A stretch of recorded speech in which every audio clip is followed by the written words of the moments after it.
84쪽 마가복음 15장 33절에서 41절까지 저희는 한 절씩 교독하시겠습니다. 제6시가 되매 온 땅에 어둠이 임하여 제9시까지 계속하더니 제9시에 예수께서 크게 소리 지르시되 엘리 엘리 라마 사박다니 하시니 이를 번역하면 나의 하나님 나의 하나님 어찌하여 나를 버리셨나이까 하는 뜻이라. 곁에 섰던 자 중 어떤 이들이 듣고 이르되 보라 엘리야를 부른다 하고 한 사람이 달려가서 해면에 신 포도주를 적시어 갈대에 꿰어 마시게 하고 이르되 가만두라 엘리야가 와서 그를 내려주나 보자 하더라. 예수께서 큰 소리를 지르시고 숨지시니라. 이에 성소의장이 위로부터 아래까지 찢어져 둘이 되니라. 예수를 향하여 섰던 백부장이 그렇게 숨지심을 보고 이르되 이 사람은 진실로 하나님의 아들이었도다 하더라. 멀리서 바라보는 여자들도 있었는데 그 중에 막달라 마리아와 또 작은 야고보와 요새 어머니 마리아와 또 살로메가 있었으니 이들은 예수께서 같이 읽습니다. 이들은 예수께서 갈릴리에 계실 때에 따르며 섬기던 자들이요 또 이외에 예수와 함께 예루살렘에 올라온 여자들도 많이 있었더라. 아멘. 앉으시겠습니다. 네, 오늘은 종려주일입니다. 그래서 창세기를 멈추고 이 고난주가 시작되는 종려주일, 이건 굉장히 중요하니까 우리 신앙과 믿음, 우리 믿음과 구원의 출발점이잖아요. 그죠? 예수 그리스도께서 십자가에서 죽으신 날, 죽으신 주간이죠. 그리고 나중에 또 부활하신 날, 그거를 계속 기념하면서 예배를 드리고 또 금식도 하고 기도도 하는 주간이 이 고난주간입니다. 우리가 이렇게 새벽기도 하면서 사실은 금식하고 새벽기도 해야 되는데 지금 우리 교회 상황이 그렇게 안 되죠. 지금 그렇게 못하고 있습니다. 그러나 우리가 각자 개별적으로 그런 마음으로 이번 주간을 보내셔야 돼요.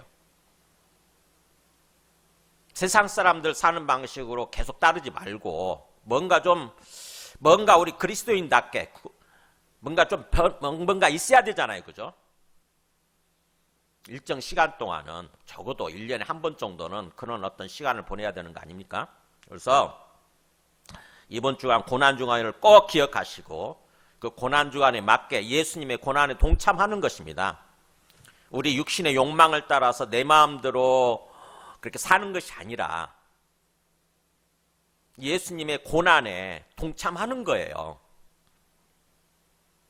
그래야 나중에 또 예수님이 부활하셨듯이 우리가 또 부활해서 새 생명을 얻어서 새 생명의 삶을 살아가게 되는 거예요.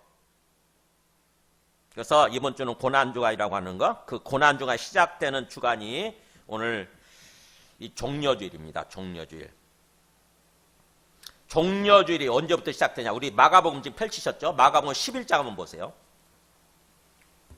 마가복음이 16장까지 있는데 기가 막히게 잘 이렇게 구성이 되어 있어요. 10장까지는 예수님의 2년, 3년, 일주일 남겨둔 그런 어떤 생애를 얘기하는 거고, 예수님의 3년의 공생애 중에서 11장부터 16장까지는 3분의 1이죠. 11장부터 36장까지는 예수님의 마지막 일주일을 말씀하고 있어요. 그러니까는 시간적으로 보게 되면은 얼마 안 되는 기간인데 예수님의 3년 중에서 3년의 공생애 중에서 일주일이니까, 그런데도 불구하고 이 분량이 있잖아요. 분량이 3분의 1, 30%를 할애하고 있는 거죠. 그 마가의 의도가 뭐겠어요? 그게 중요하다는 거잖아요. 그죠? 예수님의 마지막 일주일이 굉장히 중요하다고 하는 거죠. 그것으로 말미암아 우리가 구원받게 되는 거니까 그것을 잘 듣고 이해하고 깨달으라는 거죠. 그래서 11장 1절부터 그 26절까지가 종려주일, 주일날이죠. 오늘 주일에 일어난 일이에요. 종려주일. 왜 종려주일이냐? 여러분 종려나무가 뭔지 아세요? 종려나무가 한번 그림을 보여줘 보세요. 왜 종려주일이냐? 이거 순서를 바꿔 들어가면 좋았는데 이게 그러니까는 대추야자라고 그래요. 우리 번역할 때는 대추야자. 이게 열매가 이렇게 맺히거든요. 대추야자. 제가 이스라엘 갔을 때 처음 보는 거니까 처음 직접 제가 만져보고 맛보는 거니까 굉장히 호기심이 발동이 되더라고요. 그래서 이걸 어떻게든지 교회로 가지고 와서 사람들한테 좀 보여주고 맛보게 하고 싶어가지고 이 어떻게 보면 줄기죠. 한 줄기를 그대로 가지고 왔어요. 제가 백에 여행용 백에 담아가지고. 이게 맛있습니다. 근데 지금은 이거 그냥 이마트 가면 있어요. 이마트 가면은 이제는 수입이 돼가지고 이마트에서 팔더라고. 그냥 이렇게 봉지로 다 이렇게 담겨져 있어가지고 한번 먹어보세요. 맛있습니다. 꿀 어떻게 이 젖과 꿀이 흐르는 땅이라고 그러는데 아마 학자들이 보통 그렇게 생각을 해요. 젖과 꿀이 흐르는 땅이라고 했을 때 젖은 우유가 난다고 하는 얘기고 꿀은 바로 이거를 의미하는 거 아니겠나 이렇게 생각을 해요. 굉장히 꽃감 맛이거든요. 꽃감 맛. 그래서 이게 종려나무예요. 그래서 예수님이 예루살렘 성에 주일날 입성을 하시잖아요. 왕으로서 즉위하는 것입니다. 하나님 나라의 하나님의 백성을 통치하는 하나님 나라의 왕으로서 즉위하는 게 그 예루살렘에 입성하는 거예요. 그래서 사람들이 그걸 다 인정을 하고 예수님을 이 종려 가지를 들고 환영한 거예요. 이 종려 가지를 들고. 그래서 종려주일입니다. 오늘이. 그러니까 고난주가 시작되는 거죠. 근데 예수님이 그렇게 입성하시고 나서 사람들이 그 믿음이 오래가지 않지요. 그 다음 날부터 이제 예수님이 그 이스라엘 사람들, 제대로 하나님을 믿지 않고 하나님의 백성다운 삶을 살지 않고 있는 그들을 심판하시죠. 심판을 어떻게 보면 예고하시는 것입니다. 그게 성전 청소를 하는 거고, 그 주일날 들어갔고, 어떻게 보면은 성전 청소 사건, 그 다음에 무화과나무, 열매가 없는 무화과나무를 저주함으로써 바싹 말라버리게 만드는 그런 걸 하고, 그 다음에 화요일 날 보게 되면 이제, 그 월요일 날 그렇게 되네요. 월요일 날. 그래서 그 11장 1절부터 11절까지가 종려주일이 일어난 일이고, 12절부터 26절까지가 월요일 날 일어난 일입니다. 월요일 날. 그래서 월요일 날 그 다음 날부터는 성전을 막 갈아엎으시고, 그 다음에 무화과나무를 저주해가지고 말라버리게 만들고, 그러니까 사람들이 좋아하겠어요. 그잖아요. 예수님이 오셔가지고 우리 신앙생활 하는 걸 보면서 그게 아니라고 그러면서 예수님이 막 혼내신다고 생각해 보세요. 막 책망하시고 혼내신다고, 심지어는 종아리 걷어 해가지고 회초리로 이렇게 때린다고 생각해 보세요. 평소에 예수님을 뭔가 이렇게 좋아하려고 했다가도 마음이 틀어지겠죠. 그죠? 이스라엘 사람들이 그런 거예요. 그래서 그 다음부터 어떻게 보면은 예수님을 그 사람들이 싫어하게 되고 나중에 십자가에 못 박아달라고 막 그렇게 얘기를 하죠. 그래서 그 다음에 11장 27절부터 12장까지가 화요일 날 일어난 일이에요. 화요일 날 일어난 일. 세 번째 날, 화요일 날 일어난 일. 주일부터 시작되니까 세 번째 날이 맞죠? 화요일 날, 세 번째 날 일어난 일인데 주제가 뭐냐면 예수님이 누구냐 하는 거예요. 예수님 막 성전을 갈아엎고 무화과나무를 저주하고 이스라엘 사람들 신앙을 비판하니까 자기들이 짜증난 거죠. 도대체 당신 누구냐 하는 거예요. 당신 누구냐. 그 예수님의 누구신가에 대해서 어떻게 보면 핵심적인 주제죠. 가장 핵심적인 주제. 우리가 알아야 되는 예수님이 누구신가에 대한 그 말씀이 굉장히 길게 12장까지니까 길게 얘기되죠. 예수님이 누구시라는 거냐면 35절에 보면 나오죠. 12장 35절에 37절 보면 12장 37절 뭐라고 했어요? 다윗이 그리스도를 향해서 주라 하였은즉 어찌 그의 자손이 되겠느냐. 예수님이 시편 말씀을 인용을 하시면서 다윗도 그리스도를 향해서, 나를 향해서, 예수님을 향해서 주님이라고 불렀다는 거죠. 주님이라고. 하나님이라고 불렀다는 거예요. 나의 주라고. 그렇다고 한다면 어찌 그냥 다윗의 어떤 그 자손으로 그치겠느냐 하는 거죠. 다윗의 자손으로 오시지만 근본적으로 예수님은 뭐예요? 주님이 된다고 하는 거예요. 그게 화요일 날 주제예요. 그리고 나서 13장 1절부터 이제 수요일 날 일어난 일이에요. 13장 1절부터 14장 11절까지죠. 11절까지가 바로 수요일 날 일어난 일. 주제가 뭐냐면은 장차 예수님이 다시 오신다고 하는 거. 십자가에서 죽으시고 또 부활하신 다음에 하늘로 사라지시지만 그 예수님이 다시 오셔서 그때는 이제 세상을 심판하시는 거죠. 세상 그때까지도 안 믿는 사람들은 세상 결국 심판하시고 믿는 사람들은 완전한 구원으로 인도하시는 거예요. 우리가 부활하게 되고 완전한 천국, 완전한 영생, 완전한 낙원으로 이렇게 인도하신다고 하는 거, 그 얘기를 하는 게 수요일 날 주제죠. 그리고 나서 14장 12절부터 이제 목요일 날 14장 12절부터 어디까지냐면은 14장까지예요. 14장 12절부터 14장까지 15장이 시작되는 14장 72절까지 뭐냐면 목요일 날 일어난 일이에요. 뭐겠어요 핵심이? 붙잡히시는 거예요. 예수님 붙잡히시는 거. 붙잡히셔서 재판을 받지요. 그리고 15장 1절부터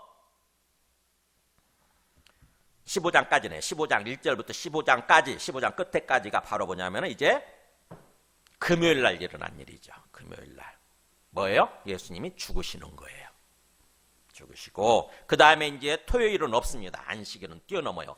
그냥 예수님이 죽으신 상태에 있는 거니까. 그죠? 그래서 아무 일도 일어나지 않았으니까, 아무 일도 하지 않으셨으니까 그냥 건너뛰고 그게 안식일이죠.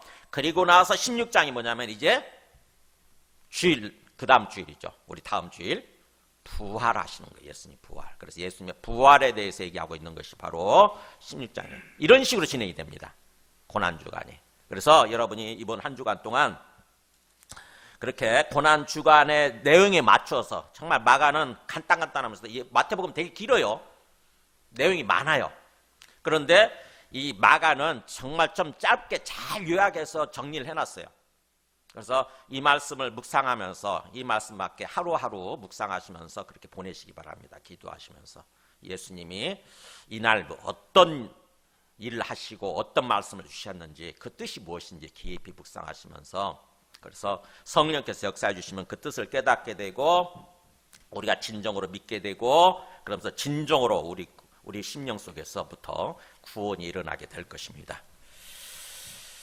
자, 오늘 말씀은 그래서 어떻게 보면 종려주일이니까 그 종려주일에 관한 말씀을 듣고 설교를 해야 될 텐데 그냥 우리가 어떤 그 새벽기도를 하지 않기 때문에 금요일 날 일어난 일이죠. 예수님의 십자가 죽음에 관한 말씀을 듣고 이렇게 예배를 드리려고 합니다. 그래서 그 다음 주일은 이제 부활에 관한 말씀을 부활주일로 해서 부활에 관한 말씀을 듣고 예배를 드리려고 합니다. 자, 오늘은 예수님의 십자가 죽으심이에요. 금요일 날 일어난 일이죠. 그래서 오늘 첫 번째 그 33절 한번 보세요. 15장 33절 보면 예수님의 재판을 받고 사형수로 이제 딱 판결이 난 거죠. 그죠? 재판을 받고 사형수로서 이스라엘 사람들은 뭐예요? 예수님이 하나님을 못 오겠다라고 하는 어떤 제목을 걸었지만 로마 사람들한테 고소할 때는 뭐예요? 로마 사람들이 죽여주도록 사형을 할 수 있는 어떤 그 사형 집행은 로마 사람들만 할 수 있었기 때문에 로마 총독한테 빌라도 총독한테 고소할 때는 뭐였다고 예수님이 뭐였다고 고발했냐면은 예수가 반역을 일으켰다라고 고발한 거예요. 반역을 일으켰다. 스스로 왕이라고 그러더라 자기가. 우리한테는 황제, 로마 황제가 있는데 로마 황제가 왕으로서 있는데 예수가 자기를 왕이라고 그러더라. 그러니까 반역을 일으켰다. 반역자다, 반역자. 그래서 죽여달라 이거예요. 그런 식으로 고소를 하는 바람에 빌라도 총독이 재판하면서 그게 아니라고 하는 걸 알았거든요. 예수님이 스스로 왕이라고 하는 것은 영적인 왕, 영적인 하나님 나라 백성의 왕으로서 얘기를 한 건데 그래서 로마 총독을 로마를 향해서 반역을 일으킨 게 아니라는 걸 알았는데도 불구하고 그냥 사형 판결을 내린 거예요. 사형을 집행하도록. 그래서 예수님이 결국 사형을 당하게 되는 것입니다. 자, 그 사형 죽으시는 그 장면이에요. 집중적으로. 33절 보면은 33절에서 37절까지 예수님이 뭐 어떻게 하시고 죽으시는지 한번 보시기 바랍니다. 제6시가 되매 그랬죠. 예수님 그 십자가에서 못 박히고 매달린 지 언제 못 박히셨냐면은 그 15장 25절에 나와요. 25절에 때가 제3시가 되어 십자가에 못 박으니라 그러잖아요. 제3시. 언제부터 0시냐면은 그 그때 당시에 아침 6시예요. 아침 6시가 0시예요. 그게 하루 시작이라고 보는 거죠. 아침 6시를. 해가 뜨는 그 시간을 0시라고 보는 거예요. 그래서 7시가 1시, 8시가 2시, 그 다음에 9시 되면 제3시죠. 그러니까 아침 9시에, 오전 9시에 십자가에 못 박히신 거예요. 그때부터 이제 제6시가 되면, 낮 정오죠, 정오. 6시가 되면 딱 12시가 되니까 3시간 지났죠. 12시가 되니까 갑자기 온 땅에 어둠이 임하면서 제9시까지 오후 3시까지 계속이 되는 거예요. 온 땅이요. 마치 뭐죠? 그거를 뭐라고 그래요? 그 해가 없어지는 거? 낮에 해가 없어지는 거 뭐라고 그래? 예? 예? 뭐라고 그러죠? 다 생각이 안 나는구나. 어쨌든 낮에 일식현상이라고 그랬지. 일식현상. 완전히 온 땅에 어둠이 일어난 거예요. 일식현상처럼. 3시간 동안 무려. 3시간 동안. 우리 일식현상 겪어도 3시간 동안 되는 게 별로 없잖아요. 짧게 한 5분 이렇게 되지 않습니까? 근데 무려 3시간 동안 온 땅에 어둠이 임한 거예요. 이게 뭐죠? 예수님이 이제 죽으시는 거죠. 어떻게 보면 심판받아서 죽으시는 거죠. 예수님이 죄인으로서 죄인들을 대표해서 죽으시는 거거든요. 그러니까 예수님의 죽음은 자기 죄 때문에 죽는 게 아니라 우리를 위해서, 죄인인 우리들을 대신해서 우리들을 대표해서 죽으시는 거예요.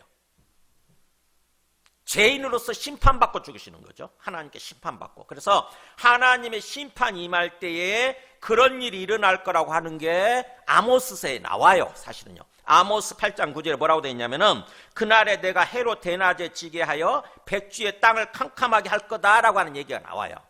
그러니까 성경 예언된 말씀대로 해가 대낮인데 해가 지고 그 다음에 백주인데도 땅이 캄캄하게 되는 거죠. 캄캄하게 되는 거예요. 즉 하나님께서 어떻게 보면 예수님을 심판하시는, 죄인으로서 심판하시는 그런 모습을 이렇게 상징적으로 보여주는 거예요. 제6시가 되면 온 땅에 어둠이 임하여 무려 3시간 동안이나 계속 어두운 상태에 있는 거죠.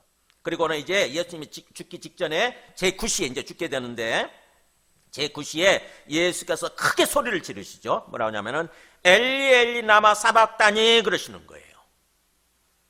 번역하면 이게 이제 히브리어인데, 이게 아람어고 히브리어인데 번역을 해놓죠. 우리 이방인들을 위해서. 마가복음은 이방인들한테 전하는 복음이잖아요. 그죠? 마가라는 사람이 베드로의 제자이기도 하고 항상 베드로를 따르던, 수행원처럼 따르던 그런 사람이고, 베드로가 전하는 복음을 그대로 기록한 거거든요.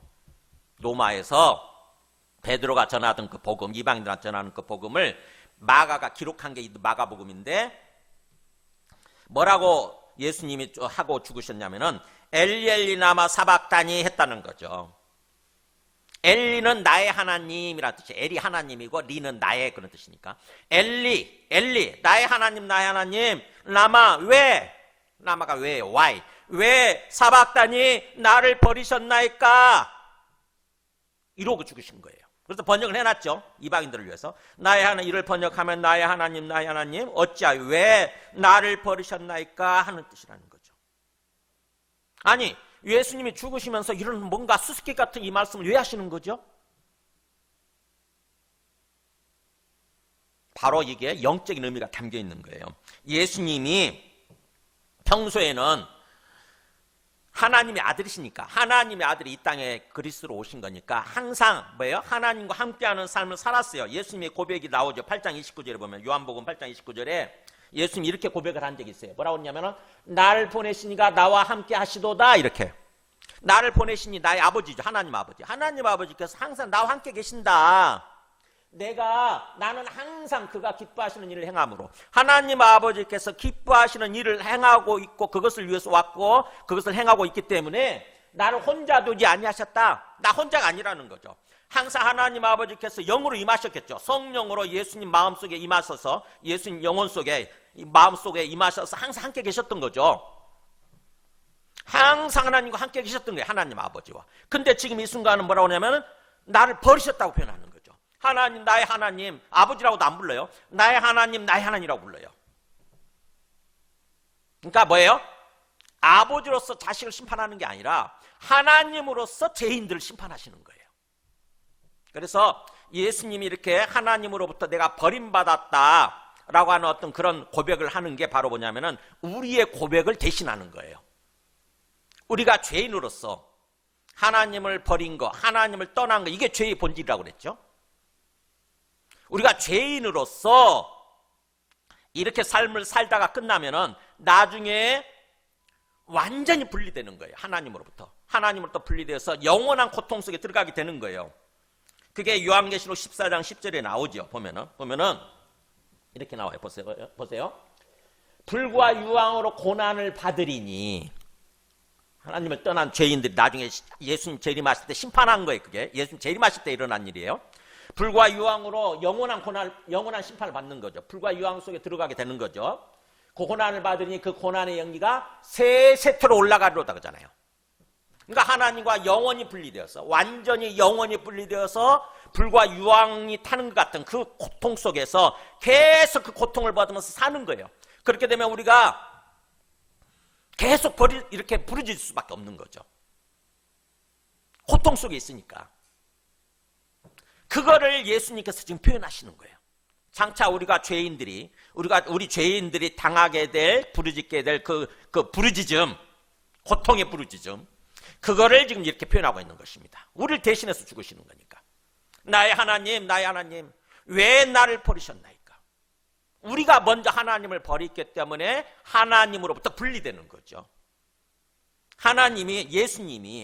예수님이 우리를 대신해서 죽으시면서 이 고통을 지금 당하고 계시는 거예요. 하나님으로부터 완전히 분리되는 그 고통. 하나님으로부터 분리될 때 우리 영혼이 고통을 당할 수밖에 없어요. 항상. 우리 영혼이라고 하는 것은 항상 하나님과 함께하는 삶, 하나님께 돌아와서 하나님과 교제하면서 하나님과 함께하는 그런 삶을 살아갈 때 우리 영혼이 기쁘고 행복한 거거든요. 근데 하나님으로부터 분리되게 되면은 분리불안이라고 그러잖아요. 우리가 뭔가 모태가 되는 것으로부터 분리되면 항상 불안을 느끼는 거 아닙니까? 그잖아요. 그런 것처럼 어린아이들도 그렇죠. 잡았던 엄마의 손을 놓치게 되면은 막 울지 않습니까? 그런 것처럼 우리가 하나님으로부터 분리되게 되면은 우리 영혼이 고통을 느끼는데, 이 땅에서는 세상 것들에 취하다 보니까 그 고통을 깊게 느끼지 못하죠. 그냥 느껴도 그냥 모른 척하고 지나가는 거예요. 그러나 나중에 완전히 심판받게 되면은 완전한 분리 속에 들어가게 되니까 이렇게 부르짖을 수밖에 없게 되는 거죠. 왜요? 하나님 왜 나를 버리시는 거예요? 이렇게. 왜 나를 버리시는 거예요? 지금 예수님께서 죽으시면서 그 부르짖음을 하고 계시는 것입니다. 그래서 사람들은 그걸 잘 모르죠. 보면 35절, 36절 보면은 곁에 섰던 자 중 어떤 이들이, 아마 예수님의 그 사형을 집행했던 로마 군인들이겠죠.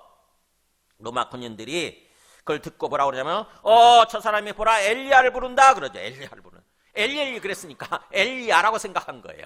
보라 엘리야를 부르네. 아마 로마 군인들이나 아니면 예수님 참 그 사람들도 참 대단해요. 사람이 죽어가는 것을 어떻게 그걸 계속 보고 있을까? 마치 구경하듯이. 이스라엘 사람들도 계속 구경하고 있는 거죠. 그래가지고는 엘리 그러니까는 저 예수가 엘리야를 부른다 이렇게 얘기를 한 거죠. 왜냐하면은 또 성경을 조금 아는 사람들은 말라기에 엘리야를 보낸다고 하는 하나님의 예언된 말씀이 있었거든요. 말라기 그 4장 5절에 보면은, 보라 여호와의 크고 두려운 날이 이르기 전에 내가 선지자 엘리야를 너희에게 보내겠다라는 말이 나오죠. 엘리야. 그러니까 성경을 어렴풋이 막연 조금 알고 있는 사람들은 엘리야를 부르나 보다. 왜요? 엘리야가 안 죽고 하늘로 올라갔잖아요. 그죠? 엘리야가 하늘로 올라갔는데 그 엘리야를 직접적으로 그 엘리야를 보낼 거라고 생각한 거예요, 사람들이. 그러니까 아마 엘리야를 불러서 엘리야를 통해서 자기를 구원해 달라고 예수가 좀 부르나 보다 이렇게 생각을 한 거죠. 근데 이 엘리야는 누구를 의미했어요? 엘리야의 영, 어떻게 보면은 하나님께로 돌이키게 만드는, 하나님께 돌아오게 만드는, 회개하고 하나님께 돌아오게 만들었던 그 북이스라엘의 선지자 엘리야의 영이 들어간 누구죠? 세례 요한을 의미했잖아요. 세례 요한. 그러니까 세례 요한이 이미 왔는데도 불구하고 사람들은 그걸 깨닫지 못했던 거죠. 그래서 사람들은 지금 예수가 엘리야를 부르나 보다 그러면서 그 한 사람이 또 달려가서 이 사람은 또 생각이 있었던 사람 같아요. 해면에 저 목말라서 그러는구나 해가지고 해면에 신포도주를 적시요. 그때 당시 노마 사람들이 모든 사람들이 이 음료수로서 포도주를 먹었대. 신포도주. 뭔가 포도주에다 뭘 섞었대. 포도주 신거 뭐 있죠? 식초를 좀 섞어가지고 그러면은 목이 굉장히 이렇게 갈증 나는 게 사라지나 봐요. 그래서 신포도주를 그렇게 적셔가지고 갈대에 껴가지고는 예수께 마시게 하고, 그러고는 뭐라고 하냐면은 가만두어라, 엘리야가 와서 그를 내려주나 보자, 이렇게 얘기를 한 거죠. 그러니까 저 사람이 지금 저 예수가 지금 목말라서 막 뭔가 엘리야를 찾고 있나 본데, 그래서 뭔가 이 신포도주를 적셔서 입에다 조금 이렇게 손 뭉치니까 그렇게 적셔가지고 먼저 마시게 한 다음에 갈증을 좀 해소시켜 준 다음에 그 다음에 한번 보자. 엘리야가 진짜 와서 한번 내려주는지 구해주냐 한번 보자라는 거죠. 완전 구경하고 있는 거예요. 지금 신기해가지고. 근데 예수님은 큰 소리를 지르시고 그대로 숨지시지요. 마지막 큰 소리를 지르시고. 이 큰 소리 뭘까요? 네, 마가는 그걸 일부러 기록하지 않고 있는 것 같아요. 그냥 다른 것에 집중하도록 이거를 기록하지 않고 있는데 누가복음이나 요한복음에는 나와요. 요한복음에는 뭐라고 그러냐면 다 이루었다라고 하는 말씀을 하세요. 이제 죽기 직전에 내가 드디어 다 이루었다. 뭘 이뤘다는 거예요? 구원의 길이지, 구원의 길. 사람들이 구원받을 수 있는 길을 내가 다 성취했다, 다 이루었다. 예언된 말씀을 다 이루었다. 그 다음에 또 누가복음에서는 아버지여 내 영혼을 아버지 손에 부탁하나이다. 이렇게 얘기해요. 내 영혼, 내 생명을 이제 아버지 손에 넘겨드리나이다. 이렇게. 그러니까 내 생명, 내 영혼을 받으소서 이런 거죠. 그리고 나서 죽으신 거예요. 영혼이 떠나신 거죠. 마가는 일부러 굉장히 간략하고, 마가복음은 간략이 특징이 아닙니까? 그죠? 핵심적인 것만 부각시켜서 기록을 하고 있거든요. 핵심적인 것만. 그러고는 숨지신 거예요. 그러니까 예수님 뭐예요? 십자가에서 죽으신 것이 바로 그냥 어떤 자신의 죄 때문에 죽으신 것이 아니고 죄인들을 대표해서 하나님으로부터 분리당하는 그런 어떤 고통을 부르짖으면서 죽으셨다고 하는 것입니다. 우리가 부르짖어야 될 앞으로 우리가 그대로 죽게 되면 영원히 분리되는 거죠. 하나님으로부터. 영원히 분리되어서 불과 유황 속으로 들어가게 돼 있는 거예요. 우리 운명이, 우리 영원한 운명이. 근데 그거를 예수님이 대신 당하신 거죠. 그거를 이렇게 상징적으로 나타내고 있는 거예요. 그래서 예수님이 그렇게 죽으시고 난 다음에 그 다음에 그 예수님의 죽으심의 결과가 38절 39절에 나오죠. 그래서 38절 39절이 오늘 말씀의 핵심이에요. 이에 첫 번째 일어난 현상이죠. 예수님 딱 죽으시고 난 뒤에 성소 휘장이 위로부터 아래까지 찢어져 둘이 되니라. 예수님이 죽으시는 순간, 운명하시는 순간 놀라운 일이 벌어지는 거예요. 성소 휘장이 위에서부터 아래까지 찢어져 쫙 갈라지는 거예요. 아니 어떻게 알았을까요? 지금 그 죽으심의 사형의 현장에서는 몰랐겠죠. 근데 나중에 알았죠. 나중에, 그죠? 나중에 성소를 가보니까 그런 일이 일어난 거지. 어쩌면 성소에 있었던 그 제사장들이 얘기를 해줬을 수도 있고. 어쨌든 상징적으로 나타나는 거예요. 성소 휘장이 위로부터 아래까지 찢어 둘이 되니라. 성소 휘장이 어디냐? 그림을 보여줘 보세요. 이거예요. 그러니까 이게 이게 이게 성소죠. 이게 성소. 성소에 떡상 여기 있고, 분향단이 있고, 그 다음에 이게 메로나라고 그러죠. 이게 등잔대. 이게 있죠. 성령을 상징하는. 그 다음에 떡을 하나님 나라의 백성을 상징하는 떡 12개를 놓는 그 떡상이 여기 있고, 그 다음에 여기 와서 이제 기도를 상징하는 분향단, 향을 피워가지고 연기를 올려드리는 기계 있고, 이게 성소고, 그 다음에 그 반대편에 지성소가 있어요. 이 언약궤가 있고, 언약궤 뚜껑에 속죄소라고 그러죠. 언약궤 뚜껑 위에 거기에 그 어떤 천사 그룹이 있는데, 게르빔이라고 그러죠. 그룹이 이렇게 딱 경배하는 모습으로 있는데, 거기에 하나님이 임하는 거죠. 이게 지성소예요.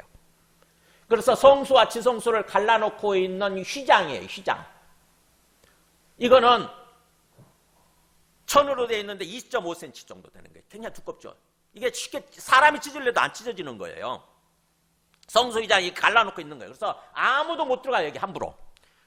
오직 대제사장만, 제사장 중에서 대제사장만 1년에 딱 한 차례 7월 10일 대속죄일 날, 하나님의 백성들을 위해서 속죄받는 날, 모든 그야말로 완전히 먼저 제사장이 자기를 위해서도 속죄 제물을 드리고, 그 다음에 이스라엘 백성들을 위해서 속죄 제물을 드리고, 그러고 난 다음에 막 두려워하면서 떨리는 가운데 이곳에 들어가게 되는 거죠. 지성소에. 그러니까 함부로 못 들어가요. 함부로 들어가야 되면 다 죽습니다. 죽게 돼 있어요. 그런데 그곳이 뭐예요? 쫙 갈라진 거예요. 어떻게? 그 다음에 이렇게 위에서부터 시작해가 쫙 나간 거죠. 그 말은 무슨 말이에요? 이제 더 이상 지성소와 성소가 분리되지 않는다는 거죠. 아무도 하나님 앞에 함부로 갈 수가 없었는데, 이제는 뭐예요? 이제는 누구나 예수님의 죽으심 때문에, 예수님의 그 십자가 죽으심 때문에 이제는 누구나 하나님께 마음 놓고, 죽음의 두려움을 느끼지 않고도, 죽음의 공포 없이도 마음 놓고 하나님께 나아갈 수 있게 됐다고 하는 그런 의미예요. 즉 다시 말하면 뭐예요? 하나님과 우리가 분리되어 있다가 이제는 하나님과 우리가 다시 화목하게 된다는 거죠. 그게 예수님의 십자가 죽으심의 의미예요.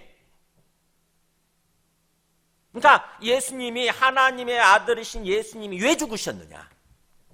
바로 우리를 하나님 앞으로 인도하기 위해서, 우리를 지성소로, 하나님에 계시는 지성소로 인도하기 위해서, 하나님과 화목하게 하기 위해서 그렇게 죽으셨다고 하는 거죠. 그래서 이 예수님이 그렇게 죽으시는 것을 보고, 전체적으로 죽으시는 모습을 지켜본 백부장이, 거기 39절 보세요.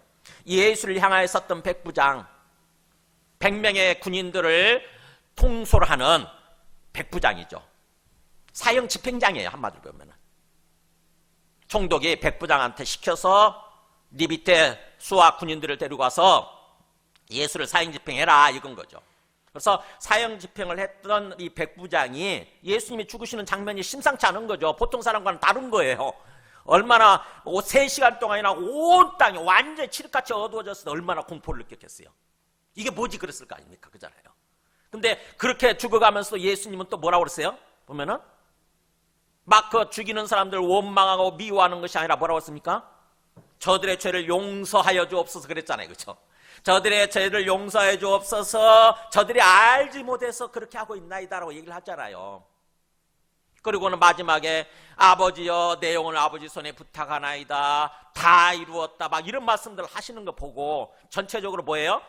예수님이 죽으시는 모습을 보고 백부장이 그 심령 속에 하나님의 영이 임했는지, 성령의 역사가 있었는지 깨달은 거예요. 뭐라고 고백하냐면, 이 사람은 진실로 하나님의 아들이었도다, 이러는 거예요. 아, 이 사람은 진실로 하나님의 아들이었구나, 진짜구나. 놀랍죠? 제자들도 이걸 몰랐는데, 예수님 죽으실 때 제자들도 이런 고백 안 했잖아요. 근데 이방인인 백부장이, 노마구님 백부장이 이런 고백을 한 거죠. 그래서 마가복음은요 1장 1절이 뭘로 시작을 해요? 처음 마가복음 1장 1절이 뭐라고 시작되어 있냐면은, 하나님의 아들 예수 그리스도의 복음의 시작이라 이렇게 되어 있어요. 그러니까 하나님의 아들이신데 그분이 예수라고 하는 인간의 모습으로 오셔서 그리스도 사역을 하셨다는 거지. 구원자의 사역을 하셨다는 거예요. 그래서 하나님의 아들이신 예수의 그리스도의 그 관한 복음, 그거를 시작하겠다라고 하면서 마가복음을 기록하고 있어요. 그러니까 마가복음의 주제는 뭐냐면은 하나님의 아들 예수 그리스도의 복음이에요. 그거를 시작을 그렇게 하고 나서 이게 예수님이 죽으실 때 이 백부장의 입의 고백을 통해서 이걸 정리하고 있는 거예요. 그래서 여기 보면은 이거를 우리가 뭔가 책을 기록할 때, 뭔가 기록을 할 때 앞에가 처음 주제가 있고 끝에 주제가 있는 것을 가르쳐서 뭐라고 그래요? 양괄식이란 말 들어보셨어요? 국어 공부하면서 양괄식. 그런 식으로 표현하고 있는 것입니다. 지금 마치 봉투 형식으로, 우리 편지 봉투 있죠? 편지 봉투 형식으로 처음 시작해가지고 나중에 딱 닫는 거죠. 즉 예수는 누구다? 하나님의 아들이시라는 것입니다. 하나님의 아들이신데 우리를 구원하기 위해서 그리스도로서 이 땅에 오셔서 십자가에서 죽으셨다고 하는 거죠. 그래서 우리가 예수님의 죽으심이, 예수님의 그 십자가를 통해서 우리가 예수 믿게 되고 구원받은 거 아닙니까?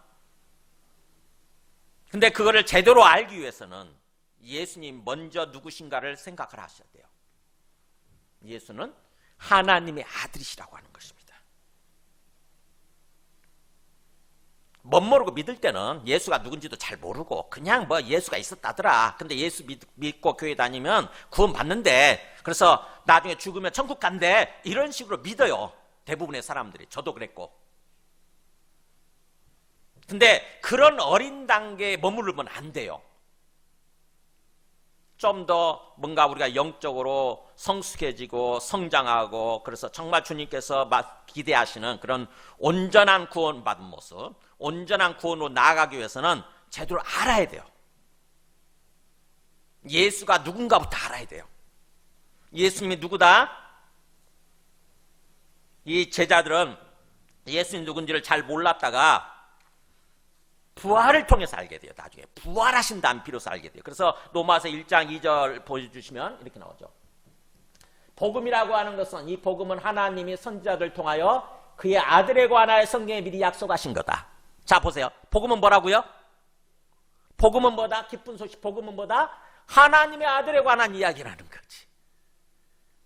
제가 우리 교회 주일학교 사역자들 뽑을 때, 전도사 뽑을 때 그런 질문을 해본 적이 있어요.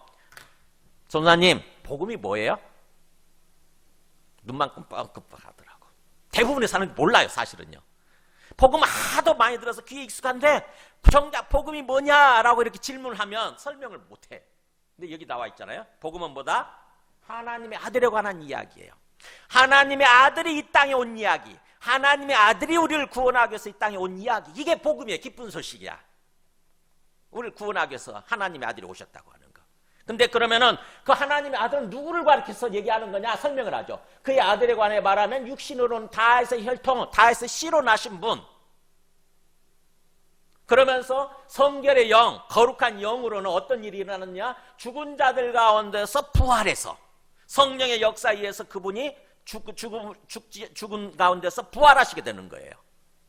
유일하게 부활해서 결국 그분을 능력으로 하나님의 아들로 선포되셨으니, 능력에 의해서, 부활의 능력에 의해서, 또는 능력 있는 하나님의 아들이라고 선포되셨다고 하는 거죠. 인정되고 사람들한테 선포된 거, 전해진 거예요.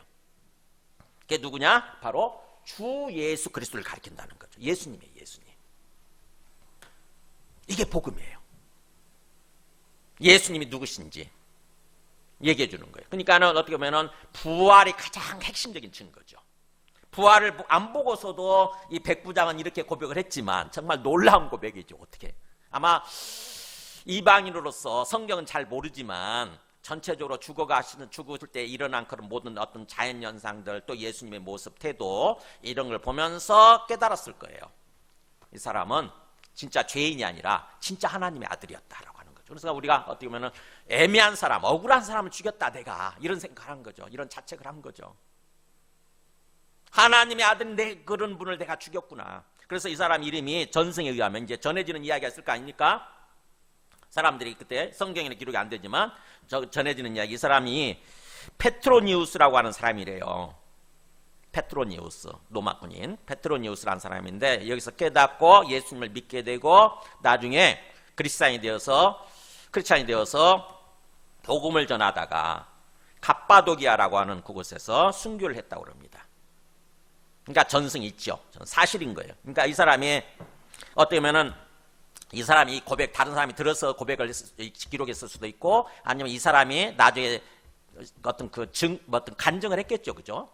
내가 그때 예수가 죽는 모습을 보고 이 사람 진짜 하나님의 아들이었구나라고 내가 그렇게 실토했다고 하는 거죠. 그래서 이렇게 예수님은, 우리는 그래서 부활을 통해서 믿는 거예요. 예수가 하나님의 아들이었다고 하는 것을, 하나님의 아들이라고 하는 것을 부활을 통해서 믿는 거예요. 우리는 어떻게 믿을 수가 없잖아요. 참 놀랍지 않습니까? 우리와 똑같은 인간의 모습으로 오신 예수님이신데 그런 분을 하나님의 아들, 하나님이라고 믿는다는 게 굉장히 엄청나게 어떻게 보면 우리 사고에 비약이 일어나는 일이잖아요. 그죠? 비약적으로 사고하는 거 아닙니까? 논리적으로 그냥 이렇게 차근차근 생각해서 어떻게 그걸 알 수 있냐고요. 피조물처럼 보이는, 피조물인 인간 예수가 어떻게 하나님의 아들이라고 이렇게 받아들일 수 있냐고. 우리가 바로 부활을 통해서. 부활이라고 하는 것은 뭐예요? 죽음에서 살아나서 영원히 살아있는 거 아닙니까? 모든 피조물은 다 죽게 되어 있고 죽으면 끝나는 거잖아요. 다시 살아나는 게 아니잖아요.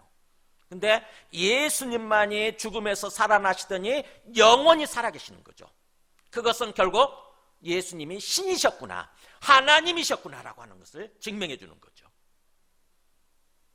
그래서 우리 기독교의 출발은 어떻게 보면은 사실은 부활을 통해서 예수가 하나님의 아들이신 줄을 알고, 근데 그분이 십자가에서 죽으셨단 말이죠. 그래서 왜 죽으셨는가라고 생각해 보니까, 성경을 통해서 생각해 보니까 그렇게 되게 돼 있었다는 거예요. 하나님의 아들이, 하나님 아버지께서 자기 아들을 메시아로 보내셔서, 우리를 구원자 그리스도로 보내셔서 우리를 대신해서 우리를 위해서 죽도록 하시겠다라고 하는 그 예언된 말씀이 있었다고 하는 거죠. 그래서 메시아가 오시게 되면, 그리스도가 오시게 되면 하나님의 아들이 오시는 거고, 그래서 우리를 대신해서 우리를 위해서 죽게끔 돼 있었다고 하는 거예요. 그걸 깨닫고 사도들이 그 예수, 하나님의 아들이신 분이 죽으신 그 십자가, 예수 그리스도의 십자가, 예수가 그리스도여야만 되는 거죠. 예수가 그리스도로서 죽으신 그 십자가, 예수 그리스도의 십자가를 전한 거예요. 그게 복음이에요. 그게 복음. 예수 그리스도의 십자가. 예수가 그리스도이시고 하나님의 아들이신데 그분이 죽으신 그 죽음, 십자가, 그거를 전한 거예요. 그래서 그거를 믿을 때 예수가 그리스도이시고 하나님의 아들이시다, 나를 위해서 죽었다, 나의 죄를 대신해서 죽었다, 그걸 믿을 때 우리가 구원받게 되는 거죠.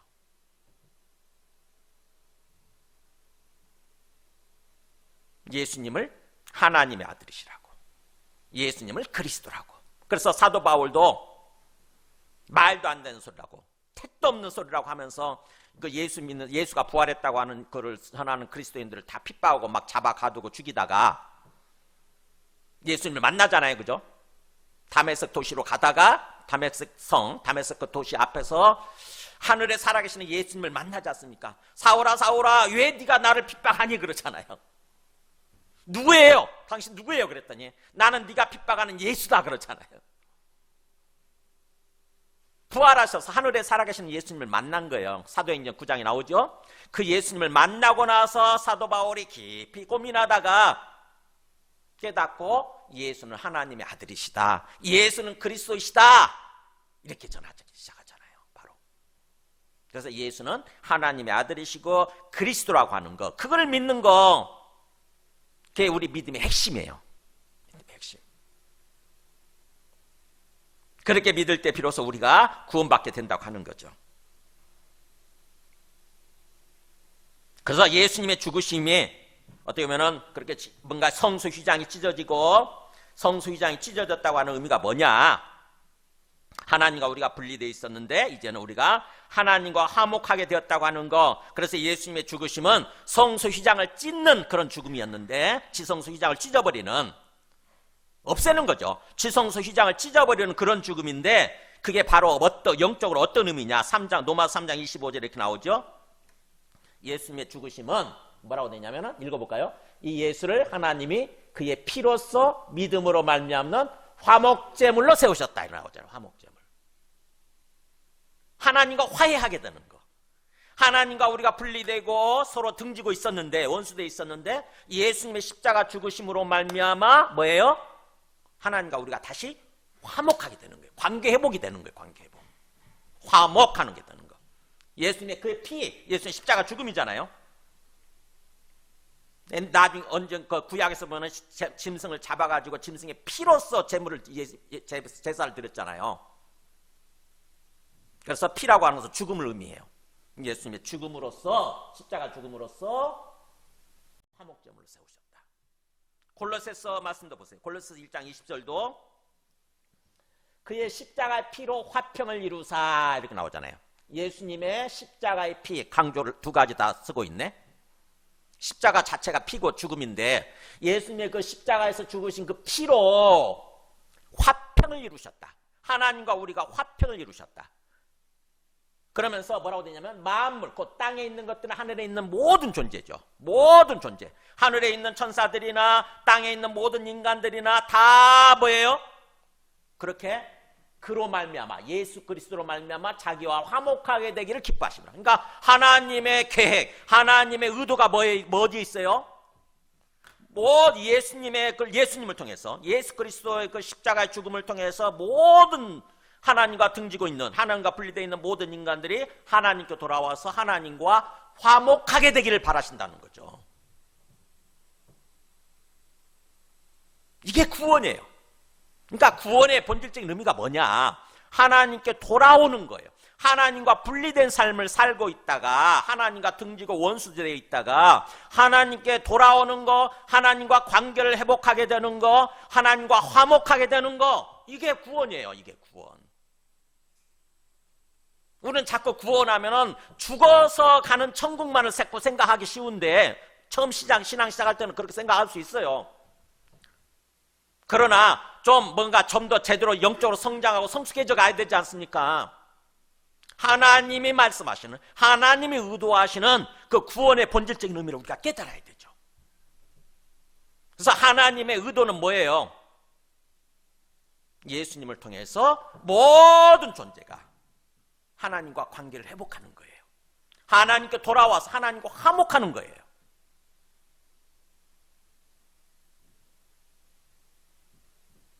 그래서 히브리서 10장 19절에 보면은 히브리서 기자도 이렇게 표현해요. 형제들아, 같이 읽습니다. 우리가 예수의 피를 힘입어 성소에 들어갈 담력을 얻었나니. 이미 믿고 있는 사람들한테 쓰는 편지니까. 예수 피, 예수님의 그 십자가 죽음 때문에 이제 우리가 지성소죠. 지성소는 지성소에 들어갈 담력이 뭐예요? 담력? 확신이죠. 확신. 이제는 확신. 마음의 어떤 강하고 담대한 어떤 그런 믿음인데, 확신을 이제 얻었다고 하는 거죠. 이제는 뭐예요? 어떤 두려워하지 않고도, 뭔가 죽을까봐 두려워하지 않고서 이제는 마음 놓고 안심하고 확신 있게 이제 하나님 앞에 나갈 수 있게 됐다고 하는 것입니다. 예수님의 죽음이, 예수님께서 그렇게 열어놓으셨다고 하는 거죠. 그 길은 그 지성소에 들어갈 길이죠. 지성소에 들어가는 그 길은 우리를 위하여 휘장 가운데로 열어놓으신 새로운 생명의 길, 살 길이다. 휘장은 곧 그의 육체니라, 이렇게 해요. 그러니까 휘장이 쫙 갈라졌는데 그 휘장이 뭘 상징하고 있었냐면은 예수님의 육체를 상징하고 있었다고 하는 거죠. 예수님의 육체의 죽음으로써 휘장이 쫙 갈라진 거예요. 그래서 이제 하나님과 우리 관계가 완전히 뭐예요? 분리되지 않고 이제 완전히 화합할 수 있게 되는 거죠.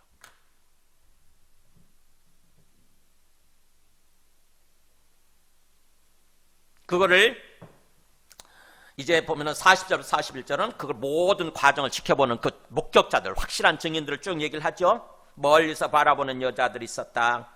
그 사람들 보면은 막달라 출신의 지역 이름이잖아요. 막달라 출신의 7 귀신이 들렸다가 예수님이 치료해 주셨던, 그래서 예수님이 죽으신다고 그러니까는 안타까운 마음 때문에 거기까지 달려와서 계속 지켜보는 거죠. 막달라 마리아, 또 작은 야고보와 요새 어머니 마리아. 누구예요?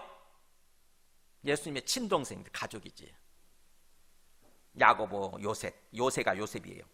그 어머니 마리아. 그리고 또 살로메. 누구예요? 사도 요한의 그 어머니예요. 살로메.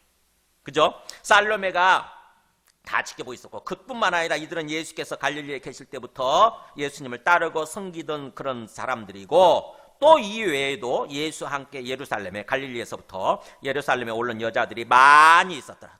수많은 사람들이 지금 전체적으로 예수님의 그 죽으시는 그 장면을 다 모든 것을 지켜보고 있는 그런 어떤 목격자들, 증인들이 있었다고 하는 것입니다. 자, 말씀을 정리합니다. 우리는 예수님 믿고 구원받는다고 생각을 하고, 그래서 예수님 믿고 이제 구원받았다고 생각하면서 지금 신앙생활을 하고 있는 그런 사람들이에요. 그러자면은 더욱더 우리가 진정으로 예수님이 뭔지를 알아야 돼. 예수님 누구신지를 알아야 돼, 제대로. 자, 예수님을 모르는 채 그냥 막연하게 뭐 예수라는 존재가 있었대. 근데 그 예수를 믿는 것은 교회를 다니는 거고, 예수를 믿고 교회 다니면 뭐 죽어서 천국 간대. 이 정도는 애기 신앙이라는 거죠. 어린 신앙이에요. 계속 그 단계에 머물러 있으면 안 되고, 좀 더 이제 말씀을 통해서 잘 알아야 돼요. 자, 우선 예수님이 누구시다? 하나님의 아들이시다. 뭘 통해서 우리는 알게 됐고 믿게 됐다? 부활을 통해서. 사도들처럼 부활을 통해서 결정적인 증거죠. 그래서 여기 제가 항상 펴놓고 있잖아요. 그를 죽은 자 가운데 다시 살리신 것으로 모든 사람에게 믿을 만한 증거를 주셨다. 이렇게. 그러니까 예수님의 부활이 하나님이 우리한테 주신 증거예요. 믿음의 증거. 누구든지 부활을 붙들면 예수님을 제대로 알고 제대로 믿게 되는 거예요. 이게 마음속에 부활이 사라지면 예수님을 믿는다고 마음속으로 막연히 생각하는데 막연히 생각을 해요. 그래서 우리 영혼이 구원받은 자답게 하나님 백성답게 삶을 사는 것이 아니라 그냥 내 마음대로 신앙, 그냥 종교 활동을 하게 됩니다. 종교 활동. 부활이 내 마음속에 확실해야 돼요. 항상 근본적인 질문을 해보세요. 반복적으로 자꾸. 내가 예수님을 제대로 믿고 있나? 진짜 내가 예수님을 믿고 있나? 예수님을 어떤 분으로 믿는 거야? 예수님이 도대체 누구야? 부활을 통해서 살아계신 분이잖아요. 그죠? 이 땅에 오신 하나님의 아들이신데 그분이 부활하시고 승천하셔서 지금도 살아계신다고.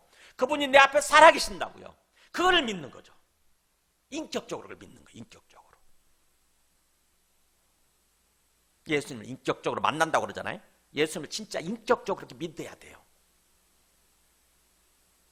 내 앞에 살아계신다. 내 눈에 안 보일 뿐이지 살아계신다. 언젠가는 우리가 만나게 되는 거죠. 예수님 다시 재림하실 때 살아계신 예수님을 진짜 만나게 되는 거예요. 근데 지금 그때까지는 영적으로 항상 우리 앞에 임재하셔서 항상 우리 삶을 주관하시고 인도해 가시는 거죠. 그걸 믿는 거예요. 그래서 우리가 그렇게 믿고 구원받았다고 한다면 어떤 삶을 살아야 되는 거냐? 로마서 5장 9절을 한번 보여줘 보세요. 이제 우리가 진짜 예수님 믿고 구원받았다고 한다면 우리는 어떤 존재고 어떤 삶을 살아야 되는지 로마서 5장 9절에 보면은 잘 보세요. 이 로마 사도 바울이 어떻게 복음을 전하고 있는지. 이제 우리가 그의 피로 말미암아 의롭다 하심을 받았으니 이제 죄인이 아니라 의인으로서 인침을 받았다는 거죠. 넌 이제부터는 의인이야. 더 이상 죄인이 아니야. 죄의 반대말이 의의 반대말이 죄니까. 의는 올바른 상태잖아요. 오를 의자 쓰잖아요. 올바른 상태, 바른 상태, 건강한 상태예요. 하나님이 원래 지으신 상태, 창조된 상태, 그 상태로 회복이 됐다는 거죠. 이제 우리가 예수님을 믿었더니 이제 너는 더 이상 죄인이 아니라 의인이야라고 인쳐주시는 거예요. 하나님 선포해 주시는 거예요. 그렇다고 한다면 이제 더욱 그로 말미암아 장래 진노하시면서 구원을 받게 될 거다. 이게 진노가 뭐예요? 심판이잖아요. 완전한 심판. 나중에 예수님 재림하셔서 심판하시는 거. 예수님 재림하셔서 완전히 뭐예요? 심판이 이루어지게 되는데 그 하나님의 심판, 하나님의 진노로부터 우리는 완전한 구원을 받게 될 거라는 거예요. 우리가 부활을 하죠. 그죠? 부활해가지고 영생에, 본격적으로 영생에 들어가는 거죠. 천국에 들어가는 거예요. 천국에서 살게 되는 거예요. 그렇다고 한다면 보세요. 곧 우리가 원수 되었을 때 그의 아들의 부여 설명하는 거예요. 곧이라는 말은 추가적으로 자세히 설명해 주는 거예요. 곧 우리가 원수 되었을 때 그의 아들의 죽으심으로 말미암아, 하나님의 아들의 죽으심으로 말미암아 하나님과 화목하게 되었은즉 그러잖아요. 우리가 어떤 존재 이제? 하나님과 화목한 존재예요. 이걸 잘 아셔야 돼. 우리가 구원받았다 그 의미는 뭐예요? 다른 말로 하나님과 화목하게 되었다. 하나님과 이제 등지고 원수된 관계 아니라, 하나님과 분리된 상태가 아니라 이제는 뭐예요? 하나님과 다시 화합이 된 거예요. 연합이 된 거예요. 이제 화목하게 된 자예요. 그래서 화목하게 된 자로서는 더욱 그의 살아나심으로 말미암아, 예수님의 부활이죠. 부활하셔서 살아계신 그 예수님으로 말미암아 앞으로 장차 구원을 받을 거다. 이거는 완전한 구원을 의미하는 거예요. 완전한 하나님의 심판으로부터 영원히 분리되는, 불과 유황 속에 들어가게 되는 그런 영원한 분리, 영원한 고통으로부터 우리는 구원을 받게 될 거다. 화목하게 된 자라면, 우리가 하나님과 화목하게 된 자라면 완전한 구원에 이르게 될 거다라고 하는 거죠. 그래서 현재 우리의 상태, 그 다음에 앞으로 우리가 어떻게 될 것인지를 얘기해 주는 거예요. 그렇다고 한다면은 이 사도 바울은 어디에다 초점 맞추고 이 얘기를 하는 거냐? 현재 우리가 어떤 존재라고 하는 것을 알아야 된다는 거잖아요. 그래서 로마서 5장 1절에 이 말씀을 어떻게 연결이 되나 보세요. 로마서 5장 1절 같이 읽습니다. 시작. 우리가 믿음으로 의롭다 하심을 받았으니 우리 주 예수 그리스도로 말미암아 뭐예요? 하나님과 화평을 누리자. 지금 뭘 강조하는 거예요? 우리는 지금 의인으로서 하나님과 화목하게 됐으니까 지금 우리 삶의 초점을 어디다 맞추자? 하나님과 화평을 누리는 삶에 맞추자는 거예요. 우리는 하나님과 좀 화목이 됐다고요. 화합이 됐어요. 마치 누가복음 15장 얘기로 하면은 집 나간 탕자가 아버지 집에 다시 들어왔다고. 아버지 집에 다시 들어왔어요. 아버지가 다 모든 죄를 다 용서해 주시고 자기 아들로 다시 받아주신 거예요. 그렇다고 한다면 그 아들이 이 집에 들어와서 어떤 삶을 살아야 되냐고요. 아버지와 교제하면서 아버지의 것을, 모든 것을 누리면서 그런 삶을 살아야 되지 않습니까? 다시 자기 집에 들어가고 자기 방에 들어가가지고 문 닫아 걸고 그런 식으로 살면 안 되잖아요. 아버지와 분리된 모습으로 살면 안 되잖아요. 아버지가 받아주실 때는 그 아들에 대한 기대가 뭐예요? 이제부터 나와 알콩달콩 사랑을 나누면서 내 모든 것을 네가 누리면서 나와 함께 멋지게 기쁘게 정말 사랑이 충만한 속에서, 은혜가 충만한 속에서 살자, 이거잖아요. 우리가 그런 삶을 살려고 해야 되는 거죠. 그게 구원받은 상태예요. 그래서 성경에서는 우리가 구원받자마자 바로 데려가시는 게 아니라, 곧바로 데려가시는 게 아니라 이 땅에서 삶을 살아야 되기 때문에, 많은 시간 동안, 많은 세월 동안 삶을 살아야 되기 때문에 어떤 삶을 살 것인지에 초점 맞추고 말씀을 전하고 있는 거예요. 어떤 신앙생활을 해야 되느냐 하는 거죠. 예수 믿고 구원받았다고 그러면서도, 그래서 난 기독교인이야 이런 얘기를 하고 이런 생각을 하면서도 뭔가 하나님과 분리된 모습으로 오로지 내 육신의 욕망을 따라서 내 마음대로, 또 세상의 풍조를 따라서 내 마음대로 그런 삶을 사는 것이 아니라 매 순간 항상 하나님을 바라보고 하나님을 의식하고 하나님과 교제하고 교통하면서 하나님의 통치를 받는 하나님 나라의 삶을 살아야 되는 거예요. 그게 영생의 삶이에요. 영생의 삶. 그래서 또 요한은 영적인 영생의 관점에서 그 얘기를 또 합니다. 보면은 요한복음 3장 16절 보면 우리가 잘 알잖아요. 하나님이 세상을 이처럼 사랑하사 독생자, 자기 아들을 주셨다는 거죠. 유일한 자기 아들을 주셨으니 이는 그를 믿는 자마다 멸망하지 않고 뭘 얻기 하기 위해서? 영생을 얻도록 하기 위해서 그렇게 하셨다고 하는 거죠. 그렇다고 한다면 여기 파란 것을 읽습니다. 시작. 아들을 믿는 자에게는 영생이 있고 아들에게 순종하지 아니하는 자는, 여기 파란 것이지만 하나님의 진노가 그 위에 머물러 있느니라.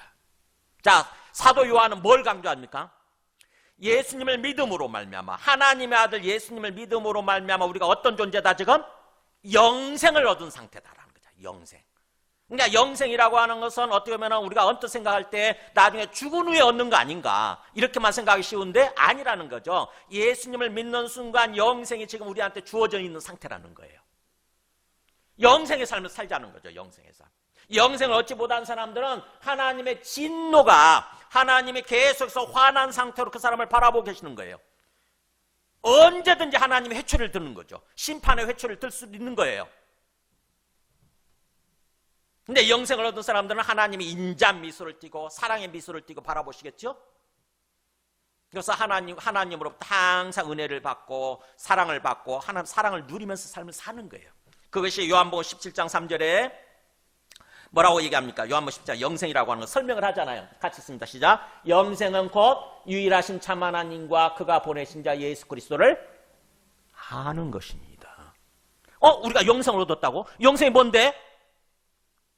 바로 하나님을 또 예수 그리스도를 인격적으로 알아가는 거예요. 알아가는 생명, 알아가는 삶, 알아가는 생명. 교제하면서 아는 거죠. 교제하면서 하나님과 성령을 따라 하나님께 기도하고 하나님과 교제하면서 이런 거구나, 하나님 진짜구나, 예수님이 진짜구나 하면서 또 하나님은 이런 분이시구나, 예수님은 이런 분이시구나, 하나님은 나에게 이런 삶을 원하시는구나, 이걸 알아가는 거예요. 이게 영생의 삶이에요. 그러니까 이 땅에서 우리가 진짜 예수님 믿는다고 한다면, 진짜로 예수님을 믿고 예수 그리스도의 그 십자가를 통해서 진짜로 우리가 하나님께 돌아와서 하나님과 화목하게 되었다고 한다면 우리 삶의 모습이 그렇게 하나님과 화평을 누리는 삶, 영생을 누리는 삶, 그런 삶을 살아야 된다고 하는 것입니다. 그래서 내가 진짜 구원받았나? 구원의 확신이 있나? 뭘 가지고 얘기하는 거예요? 죽어서 천국 갈 확신이 있나? 이게 아니라 뭐예요? 내가 하나님께 돌아왔다고 하는, 이제 내가 하나님과 화목하게 됐고 내가 항상 하나님과 함께하고 있다라고 하는 그 확신이에요.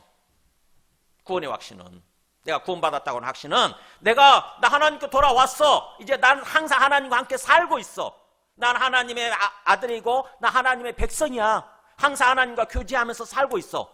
그러다 보면 자연스럽게 뭐예요? 죽었을 때 우리 영혼이 하나님 계신 곳으로 갔다가 나중에 예수님 재림하실 때 부활하게 되겠지. 부활해서 영생의 천국에 들어가게 되겠지. 내가 경험하지 않아서 잘 모르지만, 그거는 잘 모르지만, 그러나 지금 당장 내가 확신하는 것은 뭐예요? 내가 하나님께 돌아왔다고 하는 거, 내가 하나님과 함께하고 있다고 하는 이 확신인 거죠. 그걸 얘기할 수 있어야 되는 거지.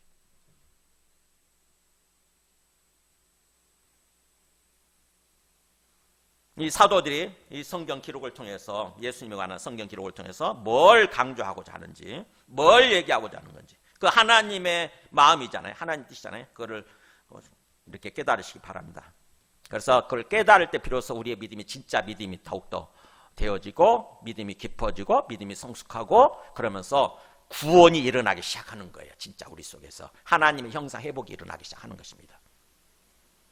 구원을 하나님의 형상이라고 하는 그런 관점에서 봤을 때, 원래 우리가 하나님의 형상으로 지음받았는데 지금 하나님의 형상 자체 잃어버렸어요. 형상이란 말이 이미지, 모습이잖아요. 모습. 하나님의 모습을 잃어버렸다고. 신적인 모습, 우리 속에 그냥 개, 돼지 같은 짐승의 모습으로 전락한 거잖아요. 오로지 육신의 욕망을 따라서 살아가는, 오로지 세상의 욕망을 따라서 사탄이 이끌어가는 대로 살아가는 그런 존재로 전락한 거잖아요. 근데 하나님께 돌아와서 회복을 해야 되는 거죠. 하나님의 자녀답게, 하나님의 아들들답게 하나님의 모습을 회복해야 된다고 하는 것입니다. 신적인 모습. 그 구원이 일어나기 위해서는 제대로 알고 제대로 이해하는 거예요. 제대로 깨닫는 거예요. 깨달음이 중요합니다. 말씀을 읽으면서 제대로 깨닫는 게 중요해요. 깨닫지 못할 때 그냥 습관적으로 종교 활동만 하죠. 난 기독교이냐? 난 뭐 죽으면 천국 간대, 갈 거야. 그런 식으로 하는 거죠. 정말 진정한 구원이 일어나고 하나님의 형상, 우리의 내적 인격이잖아요. 우리 내적 인격, 영혼이 하나님의 형상을 회복하기 시작하고, 그러면서 하나님을 기뻐하고 즐거워하고, 또 하나님이 바라시는, 기뻐하시는 그런 삶을 살고, 또 이 땅에서 형통하고 복된 삶을 살고, 그런 가운데 장차 완전한 구원으로 나아가는 그런 삶이 되기 위해서는 제대로 알아야 되고 제대로 깨달아야 된다고 하는 것입니다. 우리 모든 사람들이 말씀을 통해서